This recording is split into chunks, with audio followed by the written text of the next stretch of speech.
সুধা কণ্ঠ। কথা ভাস্কৰ প্ৰিয়ম হাজৰিকা। আবৃত্তি বৰষা গগৈ। ব্ৰহ্মীমান লুইতৰ বুকুত বাগৰে শত সুৰ। সেই সুৰ লুইতৰ পৰা মিচিচিপি নদীলৈকে এক গভীৰ সুৰৰ বিশাল দেউল। তুমি কৈছিলা সুৰৰ মাজেৰে, মোৰ গান হওঁ কল্পনা বিলাসৰ বিপৰীতে গভীৰ আস্থাৰ গান। অসমীয়া আইৰ বুকুত শত জোৱানৰ মৃত্যু দেখি তুমি উচুপি উঠিছিলা। শত্ৰুৰ পশত্ব দেখি তুমি গাইছিলা, শত জোৱানৰ মৃত্যু হ'ল, কাৰ জীৱন যৌৱন গ'ল।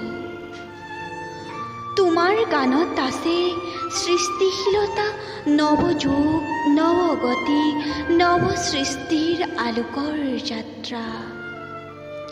লুইত পাৰত অসমীয়াৰ হাহাকাৰ দেখি কৈছিলা, বৃষ্টিন্ন পাৰৰে অসংখ্য জনৰে। আকৌ বৰ অসমক জগত সভালৈ নিবলৈ তুমিয়েই কৈছিলা, বুঢ়া লুইতৰ বিশাল বাহুত আঁকোৱালি ল'লে। তুমি আজিও অসমীয়া প্ৰাণত জীয়াই আছা, মৃত্যু হৈও অমৰত্বভাৱে। তুমিয়েই কণ্ঠ, তুমিয়েই সুধা কণ্ঠ, তুমিয়েই এটি উজ্জ্বল নক্ষত্ৰ, তুমিয়েই ভাৰত ৰত্ন।